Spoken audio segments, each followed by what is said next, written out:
Hello everyone, so today we are going to discuss some important numericals of NCERT of chapter electrostatic potential and capacitance. So the question is, a regular hexagon of side 10 cm has a charge 5 microcoulomb at each of its vertices. Calculate the potential at the center of the hexagon. So आपको सबसे पहले यहाँ पर क्या बनाना है, you have to draw regular hexagon. Regular hexagon means which has 6 sides, यानी कि 6 equal sides जिसकी हो वो आपका रेगुलर हेक्सागन ये हो गया. इनकी क्या होती है, जो ये वाली साइड्स होती है, ईच साइड आपकी साइड जो होती है वो सेम रहती है. अब क्या कहा गया है कि जो रेगुलर हेक्सागन है of side 10 centimetre, that means यहाँ पर जो साइड्स है सभी की 10 सेंटीमीटर है, ये भी 10 है, 10 10 और ये सभी 10 है, has a charge 5 microcoulomb at each of its vertices.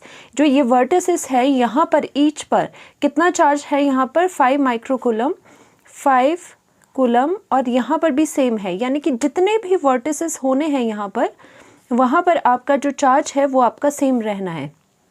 Okay, सो आपने ये कर दिया, यहाँ पर सारे वर्टिसेस पे आपने चार्ज लिख लिया. अब आपसे पूछा क्या गया है, calculate the potential at the centre of the hexagon. Centre of the hexagon is here, और आप क्या करोगे कि यहाँ पर due to all these charges आप क्या निकालोगे, आप यहाँ पर पोटेंशियल निकालोगे. सो जो पोटेंशियल होगा बेसिकली वो एक्चुअल में क्या होगा, जो इंडिविजुअल ये चार्जेस है सभी 6 जो ये चार्जेस है उनकी वजह से जितना पोटेंशियल कॉन्ट्रीब्यूट होगा, यानी कि हम सम करेंगे सब चार्जेस की वजह से eight the centre. So centre के लिए हमें एक चीज़ पता होनी चाहिए, दैट मीन्स कि आपका यहाँ पर अगर सपोज मैं यहाँ से यहाँ ड्रॉ करूँ, दैट मीन्स ये वाला डिस्टेंस तो हमें लगेगा, क्योंकि P point, let us suppose this is the P point या फिर सेंटर, और यहाँ से चार्ज से लेके यहाँ तक का डिस्टेंस इज रिक्वायर्ड. जब आप पोटेंशियल निकालोगे तो डिस्टेंस बिटवीन दैट पॉइंट जहाँ पे पोटेंशियल निकालना है and the charge is must. तो आप यहाँ पर क्या करोगे, यहाँ से भी ड्रॉ करोगे, यहाँ से भी लाइन ड्रॉ करोगे, यहाँ से भी लाइन ड्रॉ करोगे, बिकॉज ये सारी जो लाइंस ड्रॉ करी है इनके आपको पता होने चाहिए डिस्टेंसेस. सो यहाँ पर आप देख सकते हो, अगर मैं ये वाली चीज़ उठा दूँ, ये वाली चीज़ उठा दूँ, ये वाली, यानी कि ये वाला, तो ये वाला जो ट्राइंगल है आप देख पाओगे, ये वाला जो ट्राइंगल है वो this is an equilateral triangle, because यहाँ पे 10 सेंटीमीटर है, ये आपका 10 सेंटीमीटर है. अगर हम इस सेंटीमीटर को चेंज करें मीटर में तो हमारा बनेगा 0.1 मीटर. और यहाँ पर भी क्या हो जाएगा, यहाँ पर भी यहाँ से लेके यहाँ तक का डिस्टेंस भी सेम होगा, क्योंकि ये जो आपका ट्राइंगल बना है this is an equilateral triangle. तो इक्विलेटरल ट्राइंगल की सभी साइड्स इक्वल होती है, सो दैट मीन्स आपकी यहाँ पे भी 0.1 मीटर हो गई, यहाँ पर भी आपकी 0.1 मीटर क्या हो गई, आपकी लेंथ हो गई. सो दैट मीन्स ये जो सब कुछ आपको दिखाई दे रहा है ये भी 0.1 है, और यहाँ पर भी ये भी आपका 0.1 है. सिमिलरली यहाँ पर भी सभी आपके 0.1 0.1 0.1 हो गए, और यहाँ पर भी 0.1 हो गए. दैट मीन्स सेंटीमीटर को मीटर में कन्वर्ट करो. सो दैट मीन जो साइड है आपके पास हम लिख सकते हैं, so that means the side, that means side is equal to 10 centimetre. So यहाँ पर हमने इसको डिवाइड करना है किससे, 100 से, सो दैट ये कन्वर्ट हो जाए किसमें, मीटर में. सो यहाँ पर हमारा कितना है, यहाँ पर 0.1 मीटर आ गया, जो कि आपकी क्या है, साइड है.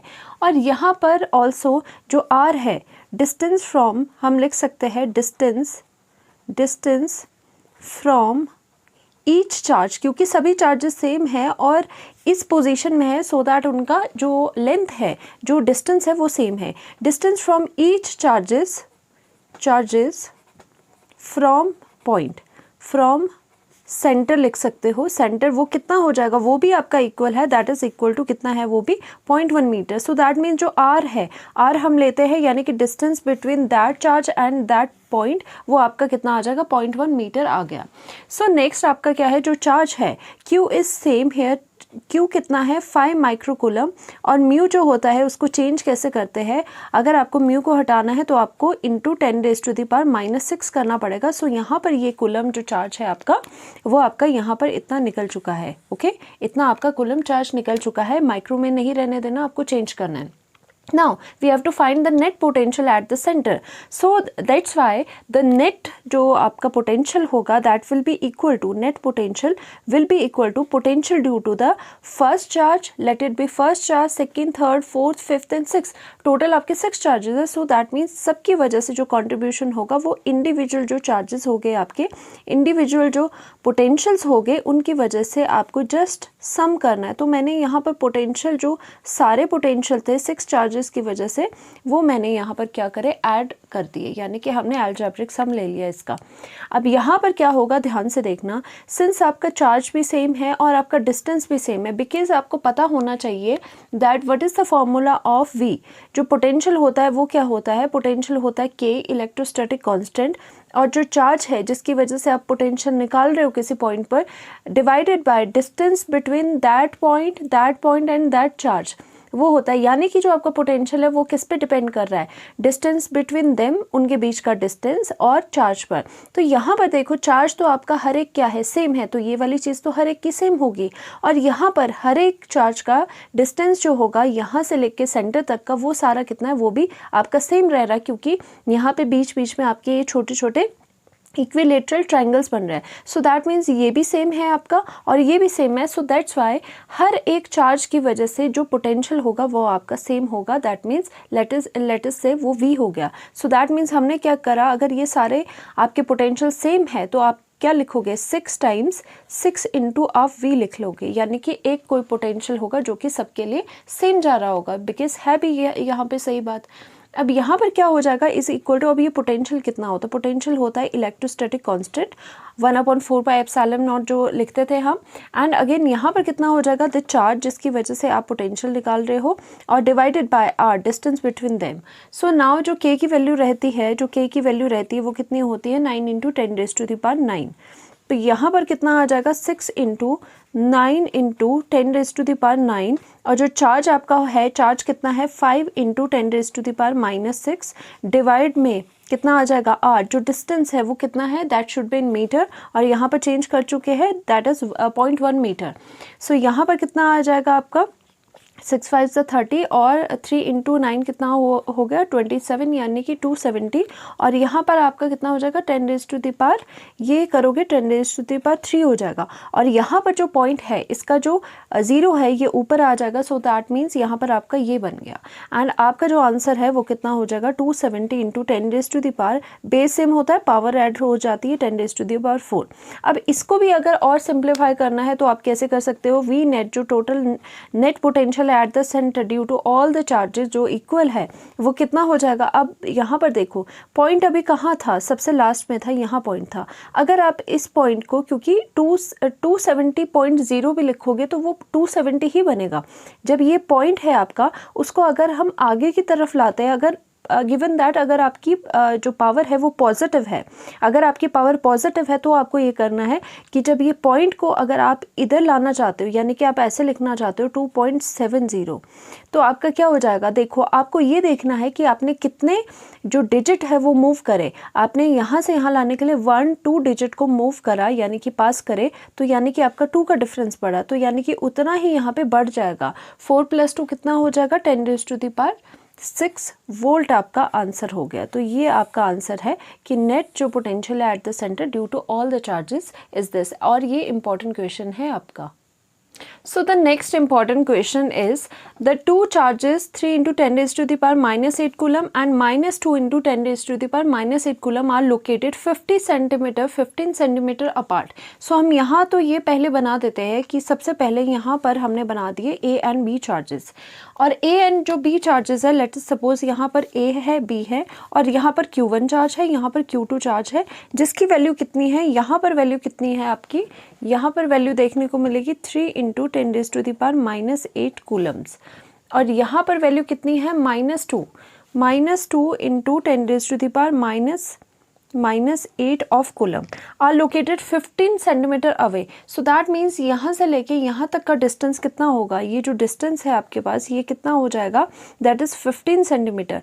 15 सेंटीमीटर को आप कन्वर्ट करोगे तो कितना आ जाएगा 0.15 मीटर, बिकॉज मीटर में होना चाहिए सब चीज़ें. at what point on the line joining the two charges, line joining the two charges is this, इस लाइन पे ये एक्सटेंड भी आगे पीछे हो सकती है, इस लाइन पे कोई ऐसा पॉइंट बताओ, उसकी लोकेशन बताओ जहाँ पर कि इन चार्जेस की वजह से जो इलेक्ट्रिक पोटेंशियल है वो आपका ज़ीरो है। ऐसा क्वेश्चन पहले भी मैंने डिस्कस करवाया है आपको। सो यहाँ पर भी हम करते हैं take the potential at infinity to be zero, और वैसे भी हम वो तो करते ही है, इन्फिनिटी पे हम ये कंसिडर करते हैं कि वहाँ पर जो आपका पोटेंशियल होगा वो इन्फिनिटी होगा।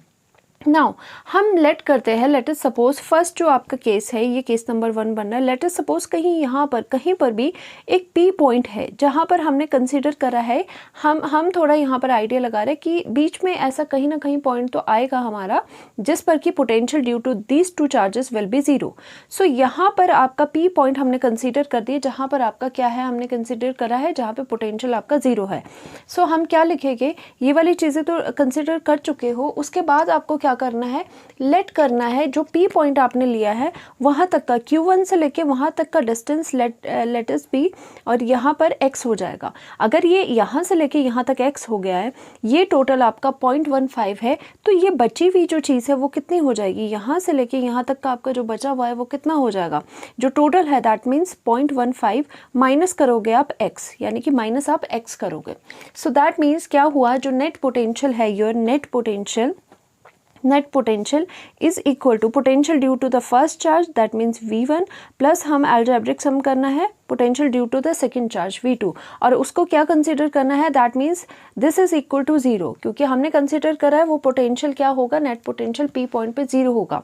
सो V1 की वजह से पोटेंशियल क्या होता है, electrostatic constant Q1 divided by कितना हो जाएगा, डिस्टेंस बिटवीन, देखो Q1 charge and that point के बीच का डिस्टेंस कितना है x, तो आपने यहाँ पर लिखा x प्लस जो V2 है पोटेंशियल, उसकी वैल्यू इसकी वजह से क्या आ जाएगी, जो इलेक्ट्रोस्टैटिक कांस्टेंट जो Q2 चार्ज है डिवाइड में क्या हो जाएगा, ये वाली वैल्यू आ जाएगी, that means 0.15 minus of x आ जाएगा, this is equal to zero. ये आपको करना था यहाँ पर।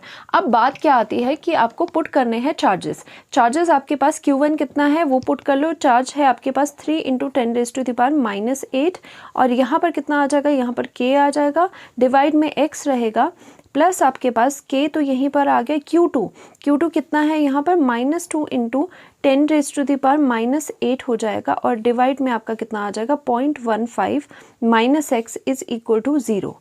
ओके, यहाँ ये चीज़ें आ गई। अब देखो k और 10⁻⁻8 है वो कितना हो जाएगा, वो कॉमन निकाल दो, 10 × k × 10⁻⁻8, और यहाँ पर 3/x हो जाएगा, और यहाँ पर देखो माइनस बाहर को आ गया, यहाँ कितना हुआ 2/0.15 minus of x is equal to zero. ये वाली चीज़ ज़ीरो होगी, और आपका या फिर देखो ये वाली चीज़ ज़ीरो होगी या नेग्लेक्ट होगी, और ये वाली चीज़ आपकी ज़ीरो हो जाएगी, तो आपके पास यहाँ पर कितना आ जाएगा 3/x इज़ इक्वल टू, ये वाला जो टर्म है आपका माइनस वाला वो उधर को चले जाएगा, और वो आपका पॉजिटिव में हो जाएगा 2/0.15 minus of x will be there.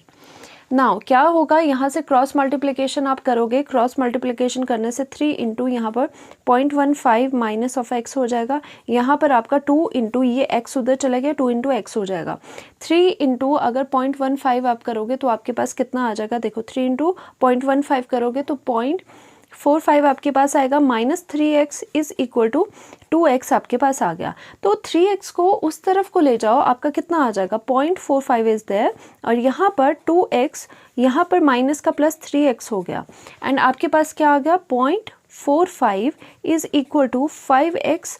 So that means x is equal to, x की वैल्यू कितनी आई आपके पास, जब आप ये डिवाइड करोगे 0.45 डिवाइडेड बाय 5, तो आपके पास x की वैल्यू कितनी आ जाएगी, आपके पास x की वैल्यू हो जाएगी 0.09 मीटर। मीटर क्यों आया, बिकॉज सारी जो चीज़ें हमने डिस्टेंसेस लिए हैं वो मीटर में लिए हैं, और आप इसको सेंटीमीटर में भी चेंज कर सकते हो चाहो तो इसके x की वैल्यू कितनी हो जाएगी, इसमें मल्टीप्लाई करोगे आप अगर 100 तो आपके पास 9 सेंटीमीटर आ जाएगा आंसर।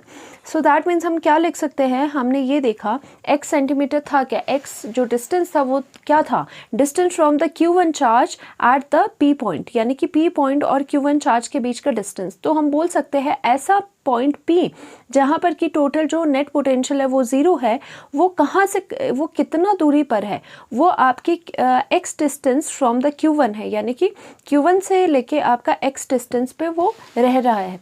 तो आपने यहाँ पर क्या देखा, हम यहाँ पर लिख सकते हैं पॉइंट P, आप यहाँ पर लिख सकते हैं point P where, point P where, और ये NCERT का क्वेश्चन है, करना है ये, where potential is 0, where potential is 0 is 9 centimetre, जहाँ पर पोटेंशियल 0 है वो 9 सेंटीमीटर है, 9 centimetre away from Q1, okay. 9 centimetre away है, कहाँ से, Q1 से, Q1 चार्ज से उसकी दूरी कितनी है, 9 सेंटीमीटर वो अवे है। तो ये वाला तो आपका फर्स्ट केस हो गया, जहाँ पर कि हमने लेट करा था कि वो जो पॉइंट है वो बीच में कहीं लाई करेगा। अब केस 2 ऐसा भी एक और केस बन सकता है, केस 2 आपका क्या बन सकता है, जहाँ पर कि आपका जो ये पॉइंट है वो कहाँ लाए करेगा, इसके बाहर लाए करेगा। सो दैट मीन्स आपने ये बना दिया, ये आपका A हो गया, ये आपका B हो गया जो चार्जेस हो गए, और आपने ये यहाँ से इसको आगे बढ़ा दिया, और लेट इट बी जो पॉइंट P है जहाँ पर 0 होना है पोटेंशियल, वो यहाँ पर है। सो यहाँ पर क्या किया आपने, अगेन वैसे ही करना है, Q1 चार्ज यहाँ पर है, Q2 चार्ज यहाँ पर है, और दोनों के बीच का जो डिस्टेंस है वो आपको गिवन है, दैट इज़ योर 0.15 मीटर। और यहाँ पर आपको निकालना है कि कितना आपको ये कंसीडर करना है कि पॉइंट P पर आपका पोटेंशियल, नेट पोटेंशियल 0 है। सो हम पहले से क्या करते हैं, चार्ज आपका Q1 से लेके हम जो यहाँ तक का डिस्टेंस है वो लेट अस सपोज यहाँ तक का डिस्टेंस जो है वो हम x ले लेते हैं। अगर ये टोटल x है, दिस इज़ योर 0.15, तो यहाँ जो रिमेनिंग पार्ट है वो आपका कितना रह गया, x, यानी कि टोटल में से माइनस करोगे 0.15 आप, तो आपका ये वाला निकल चुका है। तो यहाँ पर जो नेट पोटेंशियल है वो आपको यहाँ पर 0 कंसिडर करना है। अब यहाँ पर देखो, इसके बैक साइड पे तो वो हम पॉइंट ले सकते थे, बट वहाँ पे कभी भी पॉसिबिलिटी जो है वो 0 होने की नहीं होती, बिकॉज यहाँ पे 0 होने की पॉसिबिलिटी इसलिए है क्योंकि अगर आप Q2 चार्ज देखो वो कितना है, Q2 चार्ज है -2 × 10⁻⁸। यहाँ से मैं बताती हूँ, देखो इस पॉइंट पे, यानी कि इस पॉइंट पे, इसके बाहर यहाँ पर आपकी पोटेंशियल 0 होने की पॉसिबिलिटी होती है, बिकॉज इस चार्ज की वजह से पोटेंशियल आता है पॉजिटिव, क्योंकि ये पॉजिटिव चार्ज है। इस चार्ज की वजह से पोटेंशियल आएगा नेगेटिव, बिकॉज यहाँ पे ये नेगेटिव चार्ज है। तो यानी कि दोनों की वजह से जो पोटेंशियल जब आप सम करते हो, V1 + V2 करते हो, तो वो 0 होने के चांसेस कब होते हैं, जब आप यहाँ पे लेते हो या यहाँ लेते हो। ऐसे क्यों है, क्योंकि ये स्मॉल चार्ज है, नेगेटिव वाला चार्ज है, ये स्मॉलर चार्ज है। तो यानी कि अगर इसके नज़दीक हम कोई पॉइंट लेते हैं तो इसकी वजह से पोटेंशियल, यानी कि स्मॉल चार्ज था, इसकी वजह से यहाँ पर पोटेंशियल की वैल्यू फिर भी थोड़ी क्या होगी, थोड़ी कैलकुलेटेड होगी, मतलब थोड़ी सिग्निफिकेंट होगी, निग्लिजिबल नहीं होगी, क्योंकि डिस्टेंस, पोटेंशियल क्या होता है, डिस्टेंस पे डिपेंड करता है ना, वो डिस्टेंस उतना कम नहीं है। देखो एक तो चार्ज छोटा है, अगर हम इसका डिस्टेंस बढ़ा देंगे तो इसकी वजह से पोटेंशियल निग्लिजिबल आ जाएगा। तो यानी कि इसकी वजह से इसके आसपास कोई ऐसा पॉइंट अगर हो तो वहाँ पे पोटेंशियल की वैल्यू आ सकती है, तो आपका एक नेगेटिव पोटेंशियल आ जाएगा। इसकी वजह से, because this charge is bigger, ये बिगर वाला चार्ज है आपका, तो इसकी वजह से बेशक यहाँ पे इतना डिस्टेंस है P से लेके A तक का, पर फिर भी because of the bigger charge यहाँ से लेके यहाँ तक जो पोटेंशियल होगा, इसकी वजह से यहाँ पोटेंशियल उसकी कोई वैल्यू आएगी। तो आपकी जो A पे चार्ज है Q1 पॉजिटिव वाला, उसकी वजह से भी आपका क्या आएगा, P पॉइंट पर कोई पोटेंशियल पॉजिटिव आएगा, इसकी वजह से भी यहाँ पर कोई पोटेंशियल आएगा, और वो 0 होने के यहाँ चांसेस है। यहाँ नहीं होगा, क्योंकि अगर यहाँ पॉइंट लेते हो तो आपका इसकी वजह से तो पॉजिटिव पोटेंशियल डेफिनेटली रहेगा, बट जो ये स्मॉलर चार्ज है उसका डिस्टेंस बढ़ गया, तो इसकी वजह से यहाँ पर पोटेंशियल निग्लिजिबल रहेगा। तो ये बात आपको ध्यान में रखनी है। सो नाउ चलो वैसे ही करते हैं, नेट पोटेंशियल कितना हो जाएगा, V net is equal to कितना हो जाएगा, potential due to the V1 और आपका potential due to the charge Q2। तो इसको हमने क्या करना है, इसको हमने 0 पुट कर देना है, क्योंकि हम कंसीडर कर रहे हैं कि वो आपका 0 है वहाँ पर। अब यहाँ पर कितना हो जाएगा, V1 is equal to K Q1 जो चार्ज है divided by the distance between the charge Q1 and the point P, कितना हो जाएगा, वो जो डिस्टेंस है वो आप x ले चुके हो, तो आपने यहाँ पर x लिखा, प्लस जो K है यहाँ पर ये Q2 हो जाएगा, the distance between the Q2 and the P कितना हो जाएगा, x माइनस 0.15 हो जाएगा, and this is equal to 0। और ये Q1 की वैल्यू आप पुट करते हैं, K कितना हो जाएगा, 3 × 10⁻⁸ प्लस यहाँ पर कितना हो जाएगा k माइनस कितना है ये -2 इंटू 10⁻⁻8 इज इक्वल टू 0 और नीचे यहाँ पर कितना हो जाएगा, यहाँ पर आपका x माइनस 0.15 हो जाएगा एंड यहाँ पर आपका x हो जाएगा और जो ये k है एंड 10⁻⁻8 है ये बाहर आके इक्वल टू 0 हो जाएगा और आप क्या करोगे, रिमेनिंग पोर्शन क्या है आपके पास 3/x है और यहाँ पर प्लस माइनस माइनस हो गया 2 कितना है आपका x minus 0.15 is equal to 0। अब यहाँ पर कितना है, ये वाली चीज़ जो है ये उधर को चले जाएगी and you will get 3/x is equal to 2 आप x लिखो पहले x माइनस 0.15 ये वाला आ जाएगा। अब यहाँ से क्रॉस मल्टीप्लिकेशन करोगे तो 3 इंटू x माइनस 0.15 आ जाएगा एंड यहाँ पर आपका 2x आ जाएगा, राइट। अब यहाँ पर क्या है, अंदर मल्टीप्लिकेशन करोगे 3x आ जाएगा माइनस आपका कितना आ जाएगा 0.45 आ जाएगा इज इक्वल टू 2x। अब यहाँ पर 3x और जो 2x है इसको उस तरफ ले आओगे तो 3x minus of 2x is equal to 0.45 आपके पास आ जाएगा एंड यहाँ पर कितना आ जाएगा माइनस करके x is equal to 0.45 metre में आएगा बिकॉज पहले से ही आप जो डिस्टेंसेस हैं वो मीटर में ले चुके हो। सो या फिर आप क्या कर सकते हो, इसमें इंटू 100 कर दो तो सो दैट मीन्स आपके पास x की वैल्यू विल बी 45 सेंटीमीटर। और आप क्या लिख सकते हो कि जो पॉइंट P है, जो ऐसा पॉइंट है जो आपका जहाँ पर पोटेंशियल 0 है, विद रिस्पेक्ट टू Q1 बता दो या फिर विद रिस्पेक्ट टू Q2 बता दो। हम Q1 से बता रहे हैं कि ऐसा पॉइंट जहाँ पे पोटेंशियल 0 है वो कितने दूर है, हम बोलेंगे पॉइंट P। फिर से आप लिखोगे क्या, आंसर में फिर से लिखोगे point P। We know that the point P जहाँ पर पोटेंशियल 0 है, point P where potential is 0 is कितने centimetre, 45 centimetre away from charge Q1 okay. तो इस तरह के क्वेश्चन आते हैं और ये सारे जो मैंने करवाए हैं अभी तक आपको सारे NCERT के क्वेश्चन से इम्पॉर्टेंट क्वेश्चन है। सो होपफुली समझ आया होगा आपको। Thank you so much.